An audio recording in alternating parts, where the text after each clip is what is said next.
It's 3:17 a.m. Monday morning, and I'm staring at the ceiling again. You know that ceiling. The one you've memorized every crack and water stain on because sleep decided to ghost you like a toxic ex. My phone is right there on the nightstand, buzzing with unread emails I'm too afraid to open. There's a meeting in 6 hours I'm not prepared for, a credit card bill I can't pay until Friday, and a conversation with someone I love that I've been avoiding for 3 weeks because I know it's going to hurt. The weight of it all just sits there on my chest like a boulder I forgot to bench press. And here's the thing nobody tells you about anxiety in the middle of the night: it's got a PhD in lying to you. It whispers that you're the only one who's ever felt this stuck. That everyone else has their life together while you're just faking it, hoping no one notices the cracks in your armor. I lay there running through every possible disaster scenario for the week ahead, and my brain was doing overtime as the CEO of Worst Case Scenarios Incorporated. What if I mess up the presentation? What if they say no? What if the money doesn't come? What if? It's exhausting being your own prophet of doom. But here's where it gets real. Before I reached for my phone to start doom scrolling through other people's highlight reels, something stopped me. Maybe it was the Holy Spirit. Maybe it was just the last shred of sanity I had left. But I remembered I had a choice. I could keep marinating in the fear, or I could do something radical. Something countercultural.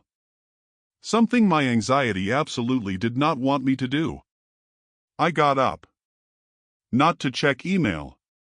Not to start working. But to sit in the dark with God. The house was so quiet you could hear the refrigerator humming 3 rooms away. I poured yesterday's cold coffee into a mug, didn't even bother reheating it, and sat at my kitchen table in the gray light just before dawn. My Bible was still open to where I'd left it days ago, covered in a thin layer of dust because, honestly, I'd been too busy panicking to read it. And in that silence, with cold coffee and a messy heart, I just started talking to God like He was actually there. Because He was. I told Him about the emails, the bills, the meeting, the conversation. I told Him I was scared and tired and not sure I could handle one more thing without breaking. And you want to know what I felt? Not a lightning bolt. Not an angelic choir. Just this quiet sense that I wasn't alone. That the God who holds the universe together wasn't intimidated by my Monday morning meltdown. That maybe, just maybe, He'd been waiting for me to stop trying to carry everything myself. See, there's this verse in Proverbs 16 verse 3, that I'd heard 100 times but never really understood until that moment. It says, "Commit your works to the Lord, and your plans will be established." Sounds nice, right? A little religious fortune cookie. But here's what floored me when I actually looked into it. That word commit in the original Hebrew? It's the word galil. And it literally means to roll away.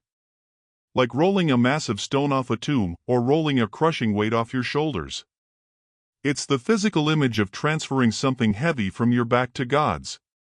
That's not a polite, Sunday morning kind of prayer. That's survival. That's you at 3 a.m., staring at the ceiling, deciding to roll the boulder of your anxiety onto the only one strong enough to carry it. God isn't just interested in your spiritual life, your church attendance, your Bible reading plan, your worship playlist. He wants the messy stuff.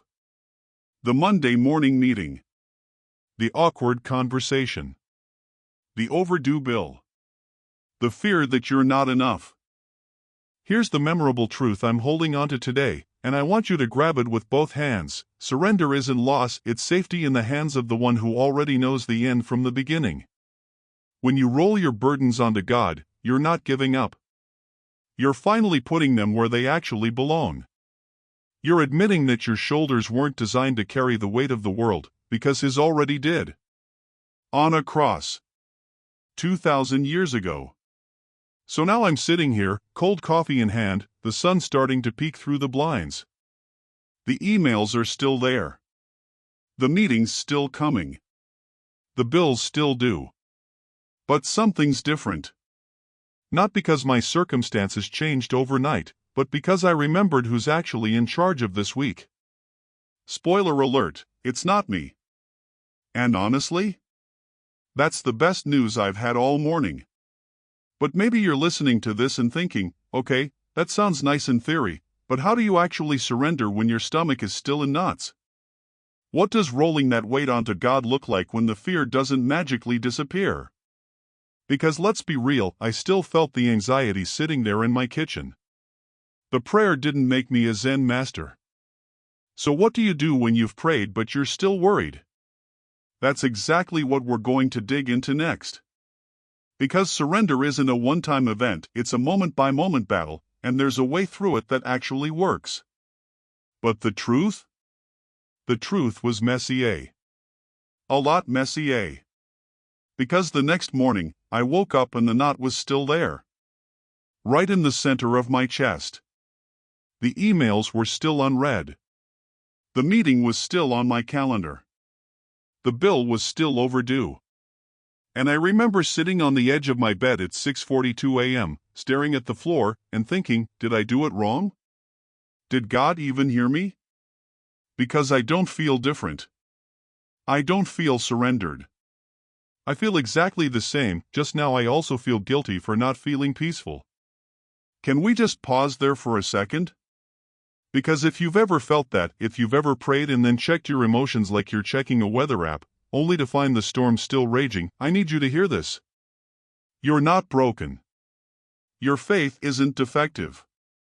And you're not the only one who sat in that tension, wondering if surrender actually works or if it's just a nice Christian catchphrase we throw around at Bible study.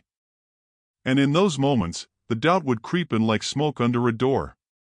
Does prayer even change anything? Is God actually going to show up? Or am I just talking to the ceiling, trying to convince myself that everything's going to be okay?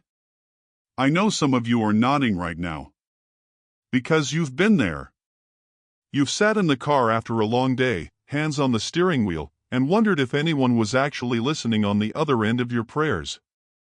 You've scrolled past the worship songs on your playlist because the words felt too hopeful for where you actually were. You've smiled at church and said, I'm trusting God, while inside you were screaming, but what if He doesn't come through? That's where I was. Stuck between what I believed and what I felt. And honestly, I almost gave up on the whole surrender thing. It felt like a setup for disappointment.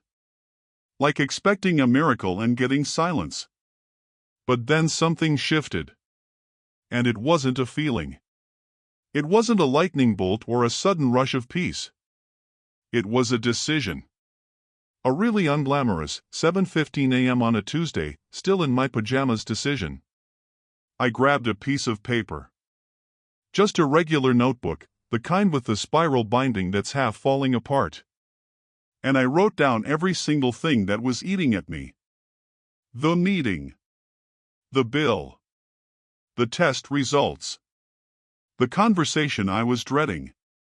The decision I didn't know how to make. I wrote until my hand cramped and the page was full of my messy, barely legible handwriting. And then I did something that felt almost ridiculous in the moment. I opened my Bible to Proverbs 16 verse 3, the same verse from the kitchen, the one about committing your works to the Lord. And I read it out loud. Not in my head. Out loud. In my empty apartment, with cold coffee on the nightstand and my hair a complete disaster. Commit your works to the Lord, and your plans will be established. And then I said it. Out loud. Lord, I surrender this week to you. I don't feel peaceful. I don't feel trusting. I feel scared and tired and honestly kind of annoyed that you're not fixing this faster. But I'm choosing to roll this onto you anyway. Because I can't carry it anymore. That word established, it hit me differently that morning. In the Hebrew, it carries this idea of being made firm, being set in place, being directed toward a destination. It doesn't mean God is going to arrange everything according to my blueprint. It means He's going to establish things according to His. Which is honestly terrifying and freeing at the same time. Terrifying because I like control. Freeing because I'm bad at it. Here's what I started learning that week, and it's the lesson that changed everything for me. Surrender isn't a feeling you wait for. It's a decision you make. And sometimes you have to make it with your mouth before your heart catches up. You have to declare truth that you don't fully feel yet. You have to act on what you believe, not on what you're experiencing in the moment. So I started doing this thing. Every morning, before I checked my phone, before I opened my email, before I let the anxiety get a head start, I'd write down my burdens on that same notebook. And then I'd pray over them. Specifically. Not God, bless my day. But God, I'm giving you the 10 a.m. meeting. I'm giving you the conversation with my boss. I'm giving you the decision about whether to move forward or step back. I'm giving you my energy, because I'm running on empty. I'm giving you my emotions, because they're all over the place. And here's what I discovered. God knows what needs to happen first and what can wait. He knows which doors should open and which ones would drain my peace if I walk through them.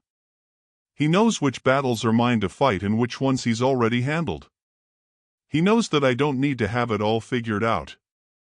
He just needs me to stop clutching everything like I'm the one holding the universe together. There's a memorable truth I want you to grab onto today, and I mean really grab it. Write it down. Put it on a sticky note. Tattoo it on your brain. Faith isn't the absence of fear. Faith is looking at your fear and saying, God is bigger than you. That's it. That's the whole thing. You don't have to feel brave. You don't have to feel peaceful. You just have to keep showing up, keep surrendering, keep rolling that weight off your shoulders and onto us even when your emotions are screaming that nothing has changed. Because here's the thing. God isn't intimidated by your doubt. He's not offended by your questions. He's not standing there with his arms crossed, waiting for you to get your act together and feel the right feelings. He's patient. He's kind. And he knows exactly what it's like to be human. He lived it. He felt tired. He felt betrayed. He felt the weight of the world pressing down. And he chose to carry it so you wouldn't have to. So if you're sitting there right now, still anxious, still worried, still wondering if any of this actually works, you're in good company. Surrender is a moment-by-moment battle. It's not a one and done. It's waking up every morning and choosing, again, to trust the one who already knows how the story ends. And then I discovered something that changed everything. I didn't feel peace like a warm blanket that Monday morning. Let me be honest about that. I felt the same knot in my stomach, the same tightness in my chest when I opened my eyes at 6:47 a.m. Nothing had magically changed overnight. But something was different. I wasn't alone anymore. That's the only way I can describe it. I was still nervous about the 10 a.m. meeting, still worried about the test results I was waiting for, still unsure how I was going to stretch the numbers in my bank account to cover the numbers on my bills. But for the first time in weeks, I felt like someone else was in the room. Someone who wasn't panicking. Someone who had already seen Tuesday and Wednesday and Thursday and wasn't freaking out about any of it. I sat on the edge of my bed, the same spot where I'd been crying a few days earlier, and I didn't reach for my phone. That was the miracle.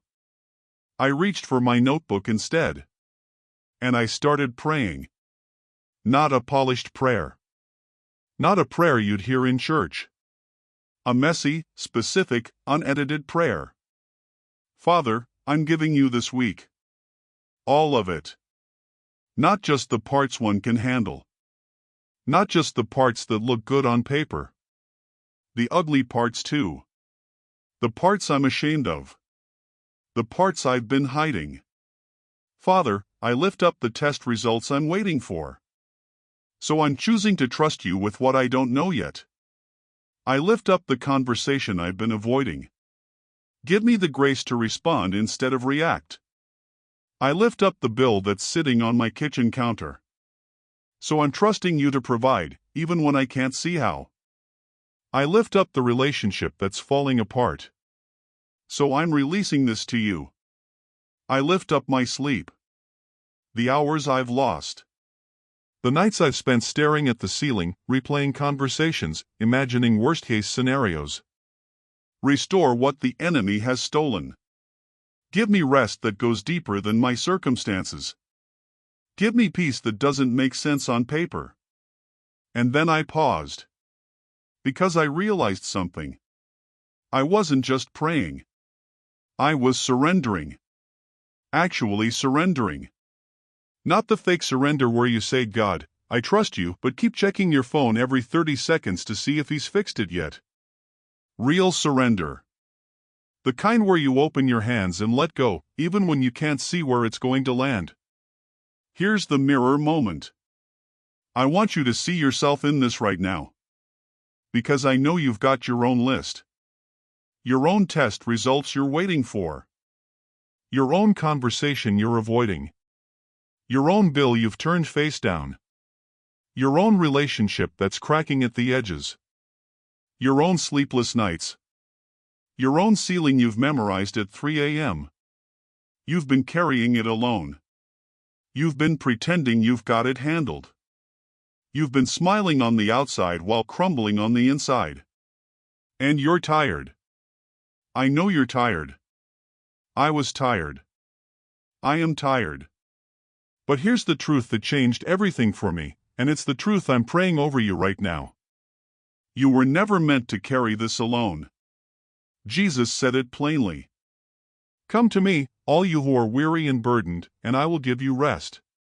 Take my yoke upon you and learn from me, for I am gentle and humble in heart, and you will find rest for your souls. For my yoke is easy and my burden is light. That's not a suggestion. That's not a nice sentiment for a greeting card.